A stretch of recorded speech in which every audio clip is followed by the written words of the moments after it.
Lieutenant Haywan was not supposed to be on the bridge during a battle alert, but she had an idea that might save both fleets. She ran through the corridors of the flagship as fast as she could, dodging crew members rushing to their stations. "Admiral," she called out as she burst onto the bridge. "Sir, I think I know what's happening." Admiral Tejo looked up from the tactical display. They had 15 seconds left before he would have to give the order to fire. "What is it, Lieutenant?" "Sir, I've been monitoring the interference patterns from the alien ships. They're not jamming us on purpose, they're just operating on frequencies that overload our systems." "Explain quickly," Tejo ordered. "It's like trying to listen to music while someone else is operating heavy machinery next to you. They're not trying to drown us out. They just don't realize how loud they are." Meanwhile, aboard the human battleship Indomitable Spirit, communications specialist Chang Ho was having his own moment of understanding. He had been analyzing the signal patterns from the coalition ships and suddenly realized what he was seeing. "Sir," he called out to Admiral Hyun-soo, "the alien energy beam wasn't a weapon. It was a communication attempt." "Are you certain?" Hyun-soo demanded. 10 seconds left. "Yes, sir. The frequency patterns, the modulation, the way it was focused, that was definitely a communication signal, not a weapon discharge." Both commanders felt a moment of hope and terror at the same time. If their communications specialists were right, then both fleets had been preparing to destroy each other over a simple misunderstanding. "All ships, hold fire," Admiral Tejo ordered with 3 seconds to spare. "All ships, weapons hold." Admiral Hyun-soo commanded at almost the same moment. Lieutenant Haywan was already working at the communications station. "Sir, if I use the old emergency radio frequencies, the really old ones from before we developed advanced systems, they might be able to hear us without being overwhelmed." "Do it," Tejo ordered. Haywan quickly tuned the communication system to frequencies that the Coalition had stopped using decades ago. They were inefficient and required a lot of power, but they were also simple enough that they might work even in the current situation. "Unknown vessels," she transmitted slowly and clearly. "This is the Coalition ship Harmony's Dawn. We are not attacking. Repeat, we are not attacking. We are trying to communicate." Aboard the Indomitable Spirit, Chang Ho was monitoring all frequencies when he suddenly heard something that made his heart skip a beat. "Sir, I'm receiving a clear communication signal. They're speaking. I think it might be Universal Standard, but with a different accent. Put it on speakers," Admiral Hyun-soo ordered. The bridge of the human ship filled with the sound of Lieutenant Haywan's voice repeating her message. Even though the words were slightly different from the human version of Universal Standard, the meaning was clear. "They're not attacking," Chang Ho translated. "They're trying to communicate just like we are." Admiral Hyun-soo felt a wave of relief wash over him. "Respond immediately. Tell them we are peaceful and want to talk." Chang Ho began transmitting on the same frequency. "Coalition ship Harmony's Dawn. This is Admiral Hyun-soo of the Earth Exploration Fleet. We are also peaceful. We want to establish communication." On the Coalition flagship, the bridge crew heard the human response with amazement and relief. The voice was different. The accent was strange, but the words were understandable. "Sir," Lieutenant Haywan reported to Admiral Tejo, "they say they're from Earth and they want to establish communication. They're calling themselves an exploration fleet, not an attack force." "Earth?" Tejo repeated. He had never heard of a planet called Earth, but that didn't matter now. What mattered was that these beings wanted to talk, not fight. Over the next several minutes, both sides began to understand what had happened. The humans explained that their ships normally operated at high power levels because they were designed to survive in any possible situation. The Coalition explained that their ships were designed for maximum efficiency and precision and couldn't function properly in the electromagnetic environment created by human technology. "So you're not trying to jam our communications?" Admiral Tejo asked over the radio link. "Not at all," Admiral Hyun-soo replied. "We've been trying to contact you since we detected your ships. We had no idea our normal operations were interfering with your systems. And you're not preparing to attack us?" "No, sir. We always keep our weapons ready when exploring unknown space, but we have no hostile intentions toward you." As the immediate crisis passed, both commanders began to appreciate the remarkable situation they were in. They were representatives of two completely different approaches to space travel and survival. The humans had survived by building everything to be as strong and powerful as possible, If something might go wrong, they prepared for it with redundant systems and overwhelming force. It was like carrying a toolbox full of hammers, not elegant but very reliable. The coalition had survived by building everything to be as efficient and precise as possible. They used exactly the right amount of energy for each task, and no more. It was like carrying a toolbox full of specialized instruments, elegant and effective, but requiring the right conditions to work properly. Admiral Taeho, Admiral Hyun-soo, said over the communication link, "Would you be willing to meet in person? I think we have a lot to learn from each other." "I would be honored," Taeho replied, "but I think we need to solve the technical problems first. Your ship's energy output is still disrupting our systems." This led to the first joint technical discussion between humans and the coalition. Chief Engineer Kyung-ho worked with Chief Engineer Woo Jin to find ways for human and coalition ships to operate in the same area without interfering with each other. If we reduce our reactor output to about 60%, Kyung-ho suggested, we should be able to lower the electromagnetic interference significantly. And if we boost our signal strength and use more robust communication protocols, Woo Jin replied, we should be able to maintain normal operations even with some interference. Within hours, both fleets had modified their operations enough to allow normal communication and coordination. The humans were amazed by the coalition's ability to do so much with so little energy. The coalition was awed by the humans' ability to generate and control such massive amounts of power. "Your ships are like works of art," Admiral Hyun-soo commented during the first face-to-face meeting, which took place aboard a specially modified shuttle. "Everything designed for perfect efficiency. And your ships are like forces of nature," Admiral Taeho replied, "built to overcome any obstacle through sheer power." They realized that their different approaches weren't competing philosophies. They were complementary ones. Human over-engineering could provide reliability and strength in extreme situations. Coalition precision could provide efficiency and elegance in normal operations. Perhaps, Admiral Taeho suggested, our peoples could learn from each other. "I was thinking the same thing," Admiral Hyun-soo agreed. As the two fleets prepared to return to their respective homes, both carrying news of successful first contact, they left behind detailed plans for future meetings. Engineers from both sides were already excited about the possibility of combining human reliability with coalition efficiency. The crisis that had nearly led to the first interstellar war had instead become the foundation for what both sides hoped would be a long and productive friendship between two very different but equally valid approaches to survival among the stars.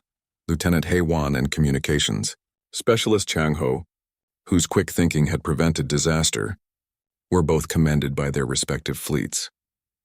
They would later become the first graduates of the Joint Human Coalition Communication Academy. And in the quiet space between the stars, where sensors had once screamed warnings of approaching doom, there was now only the peaceful exchange of information between two species, learning to understand each other.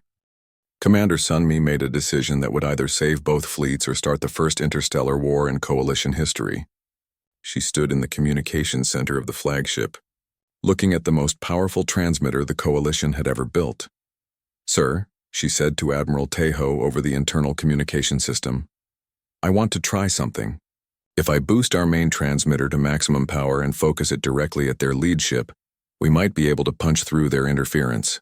Is that safe?" Taeho asked. "For us, yes, sir, but it will use enormous amounts of power, and it might look aggressive to them." Taeho thought for a moment. They were running out of options. In 5 minutes, he would have to decide whether to treat the approaching ships as hostile. This might be their last chance for peaceful contact. "Do it," he ordered.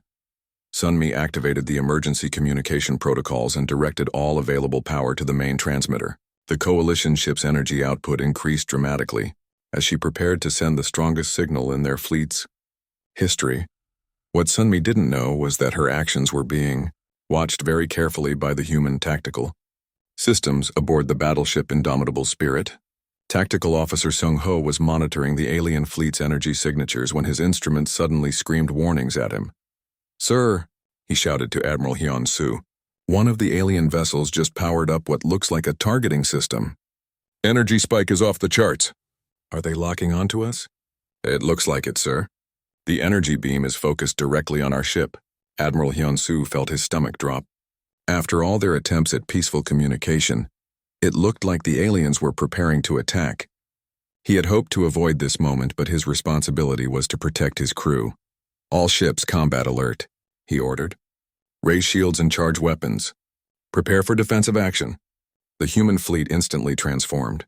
Ships that had been moving in a loose exploration formation suddenly snapped into precise combat positions. Massive reactors that had been running at normal power levels jumped to maximum output.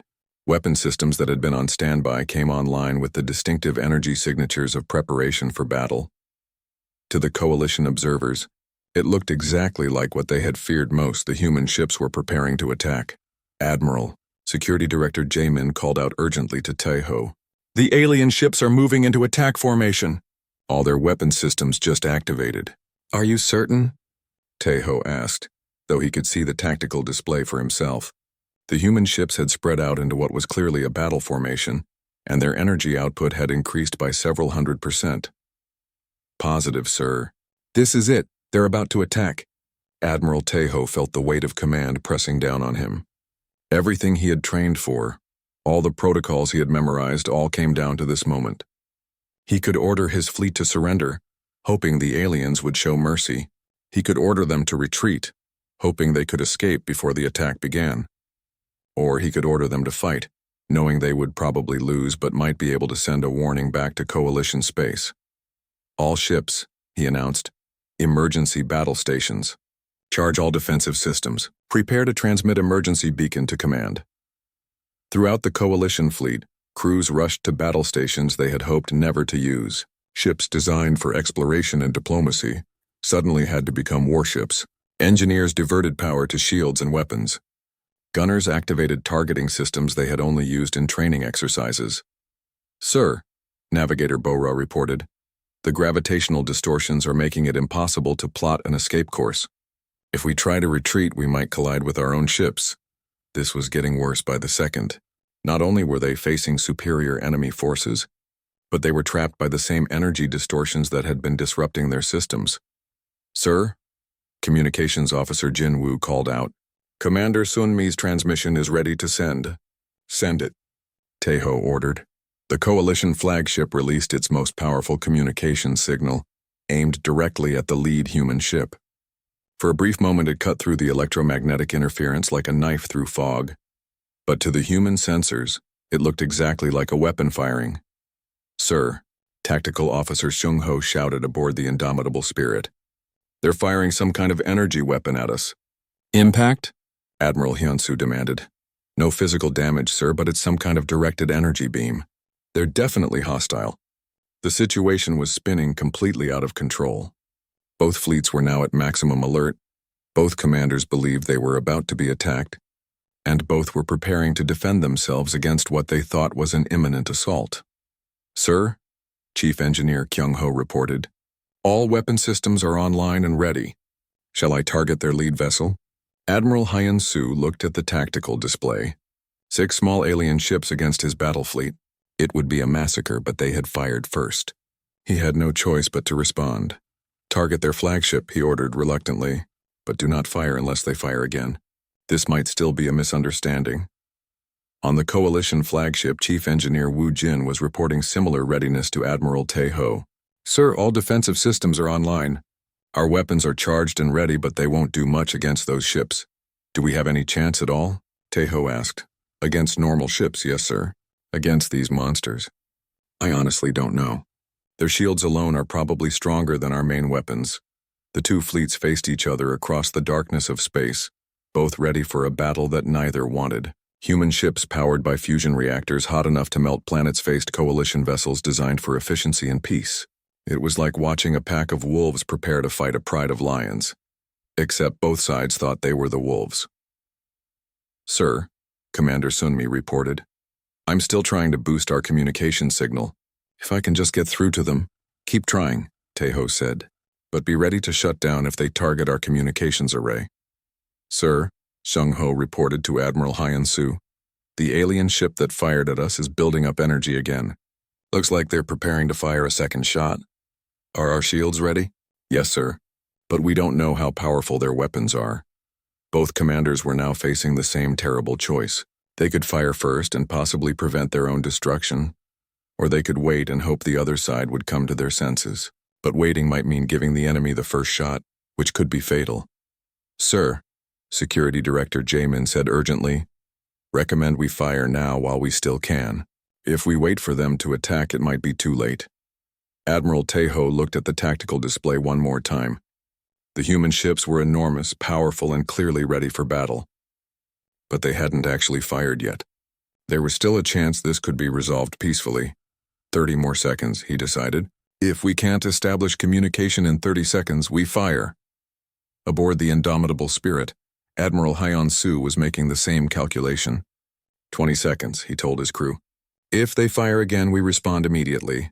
The countdown had begun.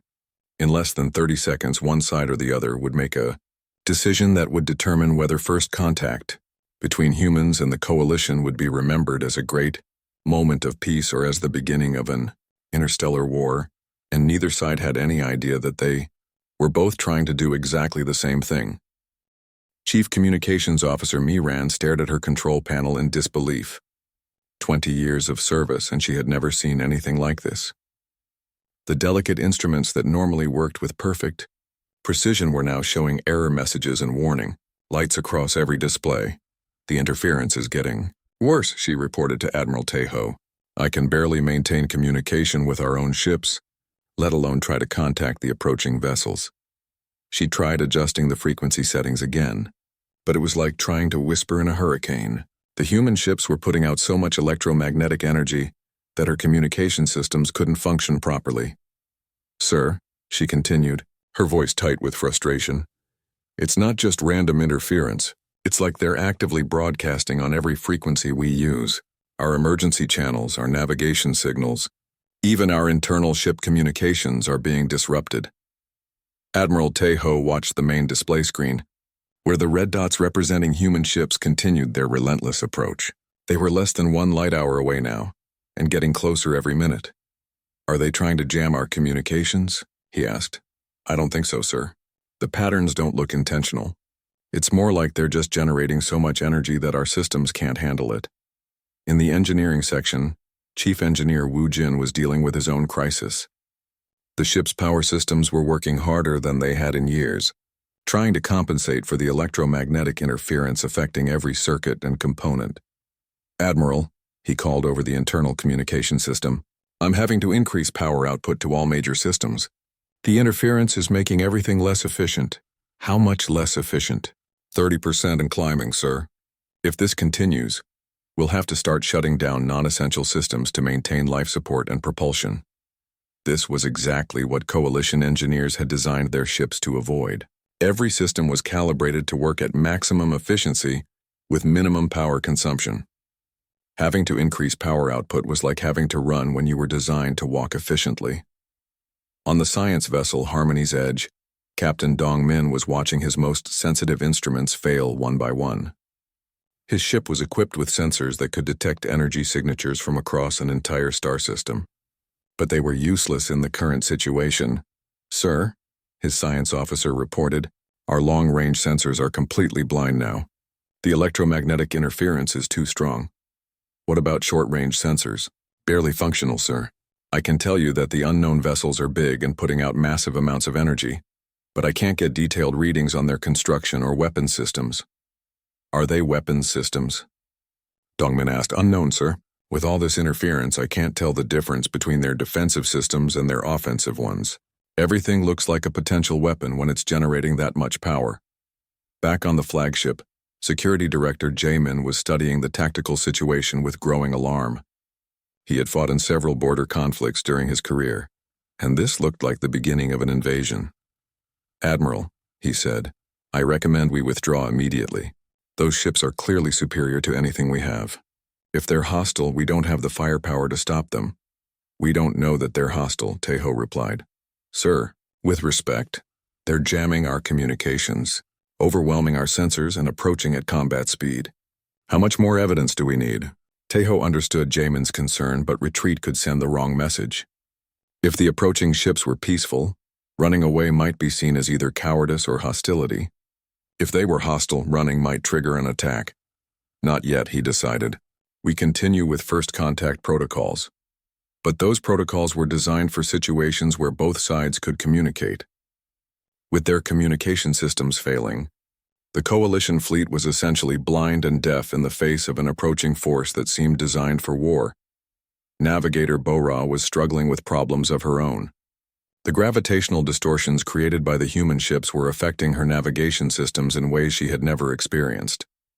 "Sir," she reported, "I'm losing precise position data. The space around those ships is so distorted that I can't get accurate readings on our location or theirs." "How is that possible?" "The energy they're putting out is actually bending space, sir. It's like they're creating their own gravity wells just by moving around. My instruments can't compensate for that level of distortion."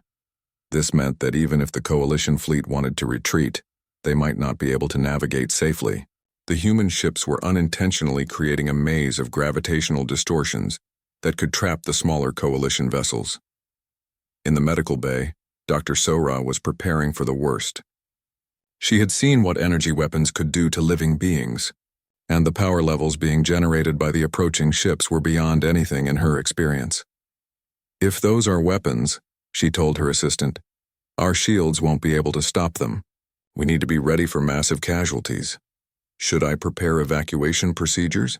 the assistant asked. "Start getting the escape pods ready, but don't launch them yet. If we have to abandon ship, I want everything prepared in advance." Throughout the coalition fleet, similar preparations were taking place. Engineers were prioritizing essential systems. Security officers were checking weapon readiness. Medical staff were preparing for casualties. Everyone was getting ready for the worst while hoping for the best. "Sir," Communications Officer Jin Woo reported, "I'm detecting some kind of signal from the approaching ships. It's very distorted, but it might be an attempt at communication. Can you clean it up?" "I'm trying, sir, but the interference is too strong. It's like trying to hear a whisper during an explosion." The signal Jinwoo was detecting was actually the human greeting message, broadcast on multiple frequencies in an attempt to establish peaceful contact. But the same energy output that made human ships so powerful also made their communications impossible for coalition equipment to receive clearly. "Keep working on it," Taeho ordered. "That might be our only chance to avoid a misunderstanding." But time was running out. The human ships were now close enough for visual contact, and what the coalition crews saw through their telescopes only increased their fear. The human vessels were enormous compared to coalition ships, bristling with what looked like weapon systems, and surrounded by energy fields that distorted the very fabric of space. "Admiral," Security Director Jamin said urgently, "those ships are moving into attack formation. We need to either fight or run, and we need to decide now." Taeho looked at the tactical display. The human ships were indeed spreading out, but he couldn't tell if it was an attack formation or just a standard approach pattern. Without communication, every action could be misinterpreted. "Sir," Chief Engineer Woo Jin reported, "power consumption is now at 50% above normal. If this continues much longer, we'll have to start shutting down major systems." The coalition fleet was trapped between impossible choices. They couldn't communicate with the approaching ships. They couldn't retreat safely because of the gravitational distortions. They couldn't fight effectively because the enemy ships were too powerful. And they couldn't maintain current status because their own systems were failing under the electromagnetic pressure. "All ships," Admiral Taeho announced over the fleet communication system, "prepare for emergency protocols. If we can't establish communication in the next 10 minutes, we'll have to assume hostile intent." It was a decision he hoped he wouldn't have to make, but the safety of his crew had to come first. The approaching ships might be peaceful, but if they were hostile, waiting too long could be fatal for everyone under his command. As the human fleet continued its approach, both sides were preparing for a confrontation that neither wanted, driven by fear and misunderstanding rather than actual hostility. Admiral Hyeon-soo stood on the bridge of the battleship Indomitable Spirit and smiled as he watched the sensor displays. His exploration fleet was making good time through this new sector of space. The fusion reactors were running at optimal efficiency, all weapon systems were ready, and the crew was alert and prepared for anything. "Sir, we're approaching the target system," reported Tactical Officer Yeon-soo. She was young but experienced. Having served on 3 previous exploration missions, long-range sensors show some interesting activity near the 4th planet. What kind of activity? Hyun-soo asked, walking over to her station. Energy signatures, sir. Looks like artificial sources. Could be ships or stations, Hyun-soo nodded. This was what they had hoped to find. The exploration fleet had been sent to investigate reports of possible intelligent life in this region. Finding energy signatures was the first step toward making contact with new civilizations. Any response to our approach? Nothing yet, sir. But we're still pretty far out. Chief Engineer Kyung-ho looked up from his station. All reactors running normally, sir. We can maintain current speed for another week if needed. Good. Keep the reactors hot and the weapon systems ready. We don't know what we're dealing with out here. This was standard procedure for human exploration fleets. They approached new situations with all systems ready for action. Not because they wanted to fight, but because space was dangerous and full of unknowns. Better to be prepared and not need it than to be caught unprepared. The human ships were built according to this philosophy. Every system had backups. Every weapon had multiple power sources. Every piece of equipment was designed to work even when damaged. It made the ships larger and required more power, but it kept crews alive in hostile environments. Sir, Hyun-soo said, I'm picking up multiple small energy sources ahead. Definitely artificial. Could be a small fleet. How small? Maybe 6 or 7 vessels, sir. Their energy output is very low. Either they're running on minimal power, or their technology is much less advanced than ours. Hyun-soo considered this information. Low energy output could mean many things. The aliens might be trying to hide from them, or they might simply have less advanced technology. Either way, the human fleet would approach carefully but remain ready for anything. Maintain current speed, he ordered. Begin active sensor sweeps of the area. I want to know everything about those ships. Yes, sir, Hyun-soo replied, activating the fleet's powerful scanning systems. The active sensors sent out waves of energy that would map everything within several million kilometers. It was like turning on a powerful flashlight in a dark room. Everything would be clearly visible, but everyone would also know exactly where the humans were. Sir, communications specialist Chang-ho called out. Should I begin broadcasting standard greeting messages? Yes, but use all frequencies. We don't know what communication methods they use. Chang-ho began transmitting the standard human first contact message in dozens of different formats. Radio waves, laser communications, quantum signals, and electromagnetic pulses all carried the same basic message. We come in peace. We wish to communicate. What the humans didn't realize was that their standard procedures were overwhelming the coalition fleet's delicate systems. The active sensor sweeps appeared to the aliens as aggressive scanning. The multiple communication attempts looked like jamming or interference, and the constant readiness of the weapon system seemed like obvious preparation for attack. Sir, Hyun-soo reported, the alien vessels are changing position. They're spreading out into what looks like a defensive formation. Are they targeting us? Hard to tell, sir. Their weapon signatures are very weak. If they're trying to target us, they're not doing a very good job. Hyun-soo walked to the main viewing window and looked out at the stars. Somewhere in that darkness, alien beings were making the same kinds of decisions he was making. They were probably scared, just like his crew would be if unknown ships appeared in human space. Reduce speed by 20%, he ordered. We don't want to appear too aggressive. Yes, sir. What Hyun-soo considered a friendly gesture, slowing down, appeared very different to the coalition observers. The human ships were still moving incredibly fast by coalition standards, and the fact that they could change speed so quickly only demonstrated their superior technology. Sir, Chief Engineer Kyung-ho reported, all systems are running normally. Reactors are stable, weapons are ready, shields are at full power. Good. Maintain Readiness Condition 2. Readiness Condition 2 meant that the ship was prepared for possible combat but not actively expecting it. All major systems were online and ready, but the crew was not yet at battle stations. For humans, this was a relaxed but cautious state. But to the coalition observers, the massive energy output of the human ships made it impossible to tell the difference between ready for combat and about to attack. The humans were generating so much power that their defensive systems looked like weapons. Preparation, sir, Chang-ho said. I'm not getting any response to our communication attempts.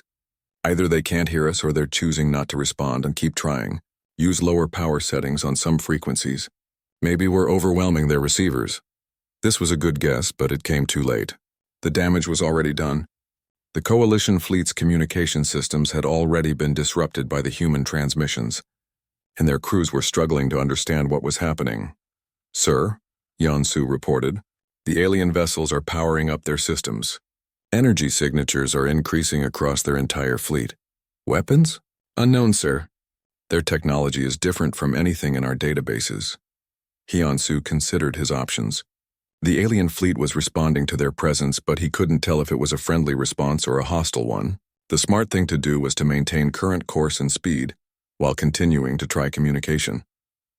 Continue current approach, he decided. Keep trying to establish communication, but be ready for anything. "Yes, sir," the bridge crew responded in unison. What the humans saw as a reasonable first contact approach, the Coalition saw as an unstoppable advance by overwhelming superior forces. The human fleet continued forward at what they considered a careful pace, but which appeared recklessly fast to the aliens. The massive power output of the human ships created interference that made communication nearly impossible. Their active sensors, designed to gather information safely, appeared to the Coalition as aggressive targeting systems. Their defensive readiness looked like obvious preparation for attack. "Sir," Chang Ho reported, "I think I'm getting some kind of response on the low-frequency bands. It's very weak and distorted. Can you clean it up?" "Working on it, sir. But the interference is pretty bad." "It might take some time." Hyun-soo nodded. First contact was always complicated. Different species had different technologies, different communication methods, and different ways of thinking about the universe. "The key was patience and persistence. Keep working on it," he said, "and continue the approach. We'll figure this out." But as the human fleet continued its steady advance toward the Coalition vessels, the situation was becoming more dangerous by the minute. Neither side understood what the other was trying to do, and both were preparing for the worst while hoping for the best. The stage was set for a confrontation that neither side wanted, caused by nothing more than fundamentally different approaches to exploring the unknown. Chief Science Officer Hee Jin had seen many strange things in her 20 years of service, but nothing like this. She stood in the science lab of the flagship, staring at readings that made no sense. Her instruments were some of the most advanced the Coalition had ever built, but they were telling her things that seemed impossible. "The energy output is enormous," she said to her assistant, a young officer named Q-Ri. "These readings suggest that each of those approaching objects is generating power equal to a small star." Q-Ri looked confused. That can't be right. Nothing could contain that much energy in such a small space. The ship would tear itself apart. "That's what our science says," Hee-jin agreed. "But the instruments don't lie." She walked over to another console and checked the readings again. The numbers were the same. Whatever was approaching them was using massive amounts of energy, far more than seemed safe or reasonable. It was like watching someone try to power a simple light bulb with lightning strikes. "Maybe their technology is just very different from ours," Curie suggested. "Different is one thing," Hee-jin replied. "This is something else entirely." On the main bridge, Admiral Taeho was receiving reports from all his ships. The news was the same everywhere. Their sensors were detecting energy signatures that broke every rule they knew about space travel. Captain Dong-min called from the science vessel, "Harmony's Edge." His voice sounded worried over the communication system. "Admiral, our long-range sensors are having trouble getting clear readings. There's too much interference." "What kind of interference?" Taeho asked. "Energy discharge, sir. Massive amounts of it. It's like they're broadcasting power in all directions. Our delicate instruments can't work properly with all that electromagnetic noise." This was a problem Taeho had not expected. The Coalition's technology was built for precision and efficiency. Their sensors could detect the smallest energy signatures across vast distances, but they needed relatively quiet space to work properly. It was like trying to hear a whisper during a thunderstorm. "Can you clean up the readings?" he asked. "We're trying, sir, but it's difficult. Whatever they're doing over there is overwhelming our systems." Back in the science lab, Hee-jin was trying to understand how the approaching ships could possibly work. She had called up every database the Coalition had about energy generation and containment. "Look at this," she said to Curie, pointing at her screen. "If these readings are correct, each of their ships is generating enough power to supply an entire Coalition colony for a year. And they're doing it continuously." "Why would they need so much power?" Curie asked. "I have no idea. Our ships use maybe 1% of that energy to do the same job. Hee-jin thought about the Coalition's approach to space travel. Their ships were marvels of efficiency, using advanced materials and smart design to do more with less. Every system was optimized to use the minimum amount of energy needed. It was elegant and practical, but these approaching ships seemed to be doing the opposite. They were using enormous amounts of energy for what appeared to be simple movement through space. It was like using a massive hammer to push in a small nail. Maybe they don't know how to be efficient, Curie suggested. Or maybe they have so much energy available that efficiency doesn't matter to them. Hee-jin replied thoughtfully. On the bridge, Navigator Bora was struggling with her own problems. The approaching objects were getting closer, and their energy output was affecting her navigation systems. Sir, the gravitational distortions are interfering with our position calculations, she reported to Admiral Taeho. I can't get precise readings on our own location. How is that possible? The energy they're putting out is actually bending space around them, sir. It's creating ripples that extend for millions of kilometers in all directions. Taeho found this hard to believe. The Coalition's most advanced ships could barely create small distortions in local space, and only when using their most powerful systems. These newcomers seemed to be doing it accidentally just by moving around. Communications Officer Jin Woo was having his own difficulties. Sir, I'm ready to send the greeting message, but I'm not sure they'll be able to receive it. The electromagnetic interference from their ships is blocking most communication frequencies. What about emergency channels? Even those are being affected, sir. It's like they're jamming our communications without even trying. This was getting worse by the hour. The Coalition prided itself on being able to communicate with anyone, anywhere. Their diplomats spoke dozens of languages, and their technology could adapt to almost any communication method. But none of that mattered if the basic physics of radio transmission were being disrupted.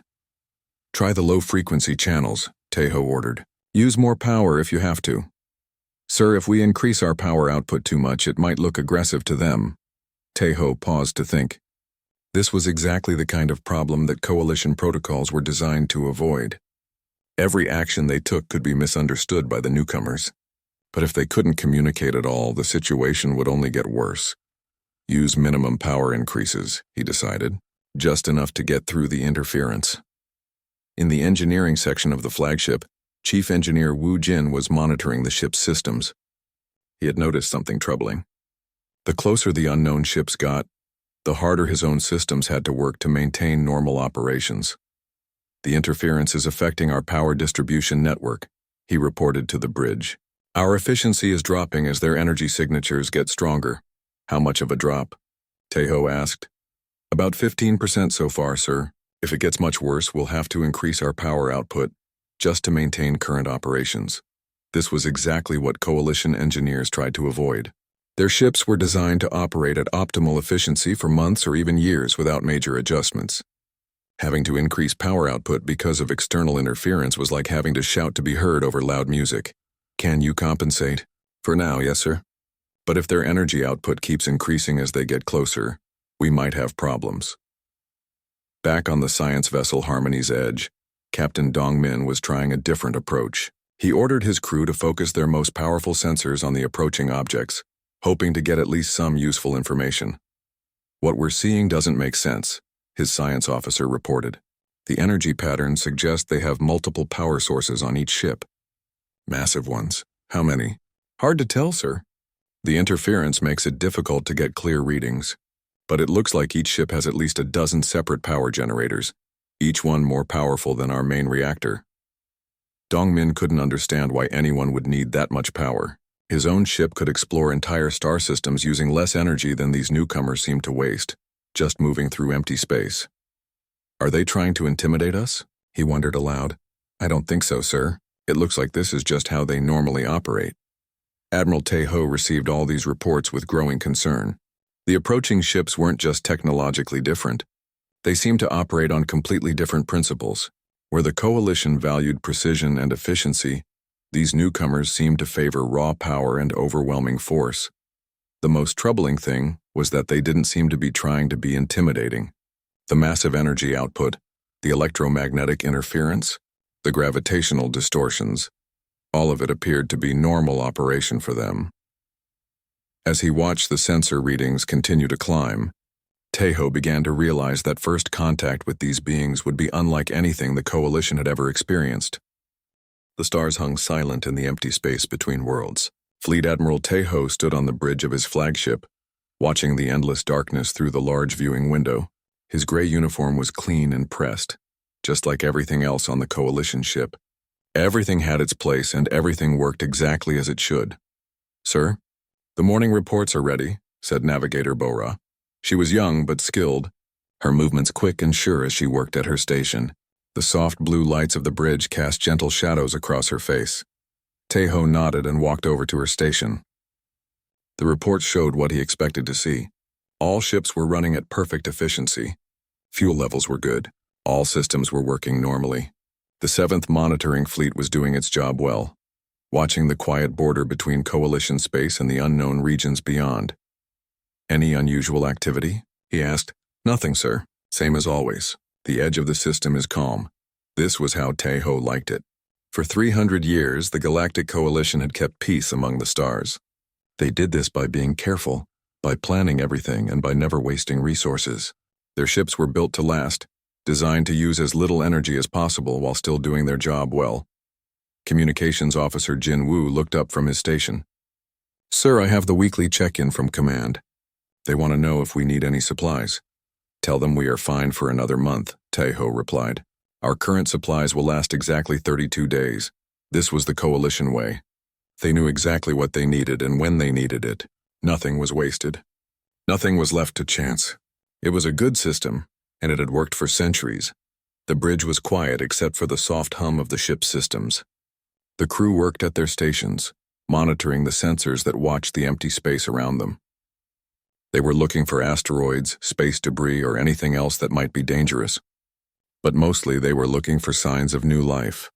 First contact was rare but important.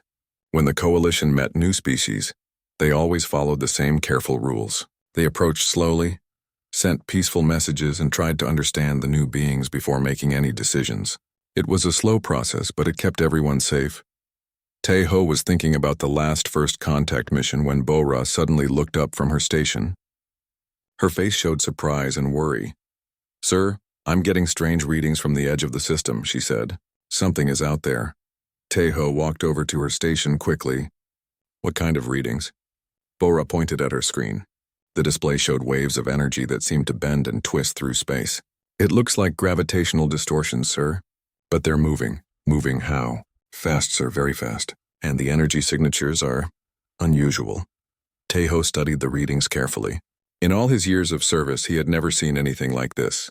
The patterns on the screen showed massive amounts of energy moving through space at incredible speeds. Whatever was out there was big and powerful. "How many objects?" he asked. "I'm not sure, sir. The readings are hard to understand. Maybe 5 or 6 large objects, but they could be bigger than our entire fleet." Jinwoo looked up from his communication station. "Should I send a message to Command?" "Not yet," Tejo said. "We need more information first." He walked back to the center of the bridge, thinking hard. This could be the most important moment of his career. If these were ships from a new species, then first contact protocols would begin. But if they were something else, something dangerous, then his fleet might be in trouble. "Bora, can you tell how far away they are?" "About 2 light hours, sir. But they're getting closer." "At what speed?" Bora checked her instruments again. Her eyes widened. "Sir, if these readings are correct, they're moving at about 20% of light speed." The bridge became very quiet. Everyone knew what this meant.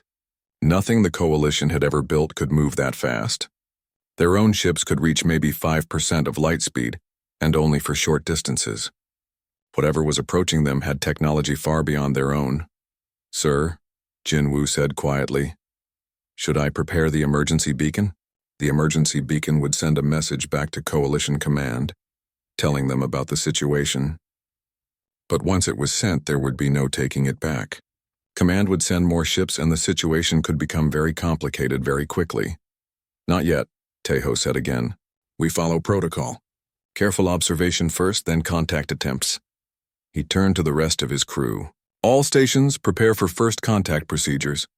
I want full sensor sweeps, but keep our energy signatures low. We don't want to appear threatening." The crew began working with quiet efficiency. They had trained for this moment, but it was different when it was real. Everyone could feel the tension in the air. "Sir," Bora said, "the objects are still approaching, and the energy readings are getting stronger. Much stronger." Tejo looked at the main display screen, which showed a map of the local space. Red dots marked the approaching objects, moving steadily toward their position. Whatever they were, they would be close enough for detailed scans within a few hours. "Jinwoo, prepare a standard greeting message. Use the universal peace protocols. But don't send it yet." "Yes, sir." Tejo stood in the center of his bridge, watching the red dots move across the screen. His ship and his crew were ready for whatever came next. The coalition had faced the unknown before, and had always found peaceful solutions.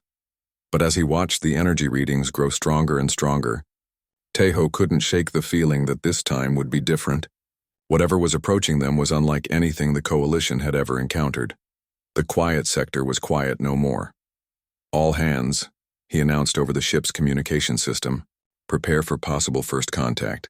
All departments report readiness in 1 hour." The stars still hung silent in space, but now they seemed to be waiting. Something was coming, something powerful and fast and completely unknown, and Fleet Admiral Tejo and his crew would be the first to meet it.